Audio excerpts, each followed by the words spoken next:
All right, it appears Browns head coach Todd Monken has made another incredible move to bolster up the people around Shedeur Sanders and increase the chances of success. Todd Monken is getting to work. He's getting busy and getting to work. He's not playing games. We got to break this thing down, man. Welcome to Keep the Vision. Make sure you like, comment, subscribe, share the channel, hit that bell notification, and hype the video. That would be greatly, greatly appreciated. Okay.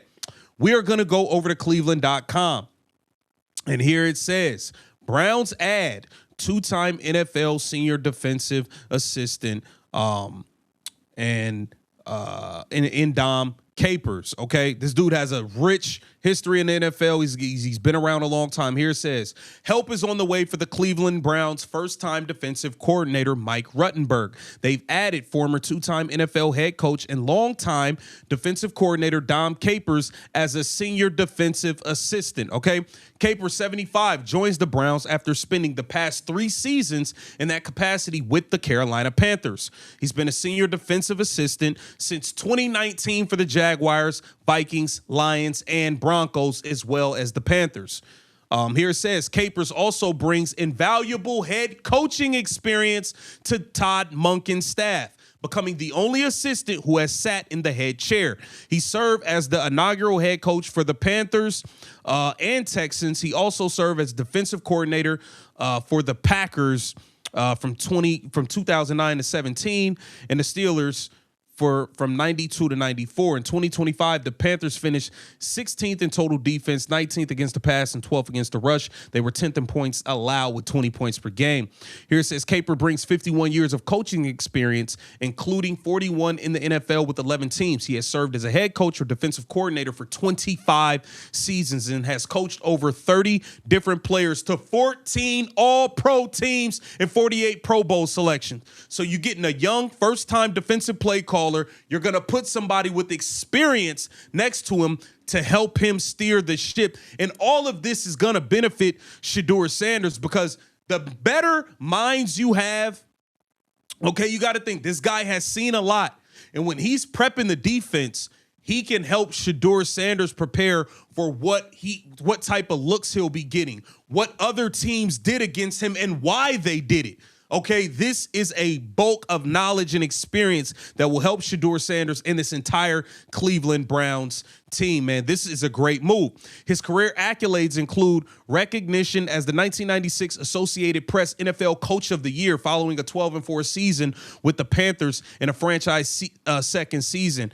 Capers has also garnered numerous distinctions for the Pro Football Writers of America, including Coach of the Year in consecutive seasons, Assistant Coach of the Year on 2 occasions. This dude has a long history, man. So here it says, Caper served as a special assistant secondary coach for 1 season with the New England Patriots under Bill Belichick. Okay, so he's got experience with the GOAT, Bill Belichick. He's worked with Nick Saban in Miami. Listen, this dude has done a lot. He's done a lot, and this is Todd Monken saying, I am not going to rest on my laurels. I am going to continue to get quality staff in here by any means necessary. By any means necessary. He's getting everything in there that he can to help this team succeed, and you got to respect that. Now, obviously, Browns GM Andrew Berry took the podium earlier and had a lot to say about, the team and the combine and all of this stuff. And it has the Cleveland media and talking heads. There's a lot of discussion going on. And we have to take a listen to what there's a Browns insider. Well, obviously 92.3 The Fan. They had an insider on.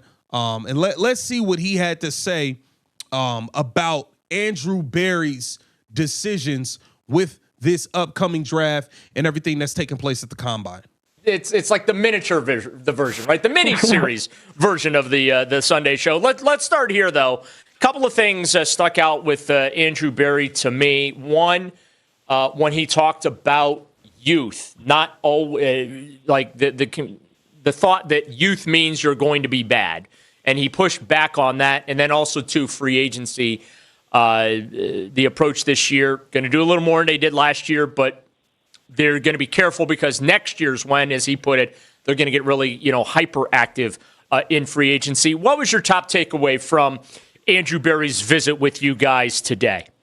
Yeah, I think both of those that you stated are great takeaways. My biggest one was the fact that he's going to really use all of the measures possible to fix this offensive line.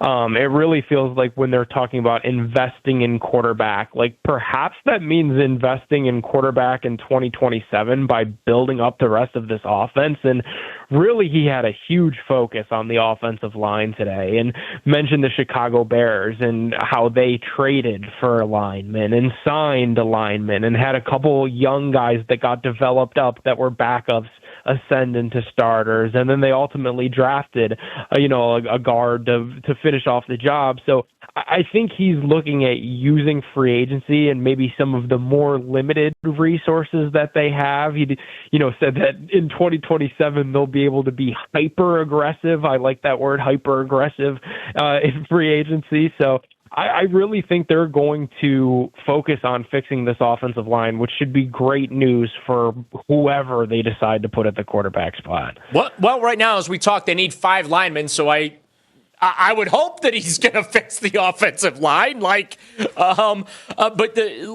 go to quarterback for a second. The impression that I got was it's not just going to be Shedeur Sanders v. Deshaun Watson. Dylan Gabriel's still here, and they kind of have to deal with that. It really sounded to me like they're either going to draft another project, which would be a big mistake, but that's just my take on it, or they're going to bring in a veteran. What did you think of what Berry had to say about the prospects of another multi-quarterback camp competition?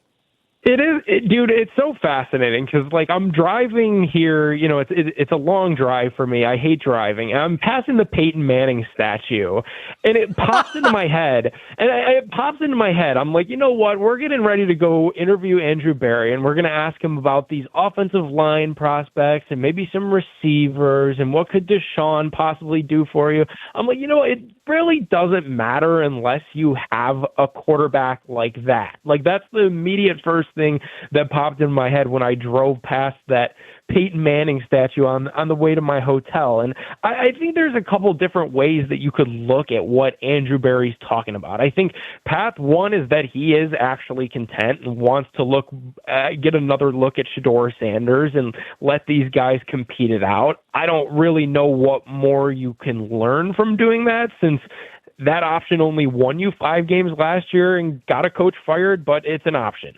Option 2 is paying for Malik Willis, who's wildly unproven, more expensive. This is what I don't be understanding about these dudes. That only won you 5 games. And first of all, Shedeur Sanders didn't play all 17 games and only win 5 games. He went 3-5. He won you 3 games out of 8. What are you talking about? This is what I be talking about with these dudes. Oh, well, that only got you 5 games. He played all 18 games or whatever and only won 5. No, that's not what happened. That's not what happened, man. These people be disingenuous, man. I'm telling you. You got to pay attention, man. KTV is always watching. I'm always listening, and I'm on to a lot of you people. Get down in the comments and let me know what you think. This Keep the Vision. Make sure you like, comment, subscribe, and share the channel.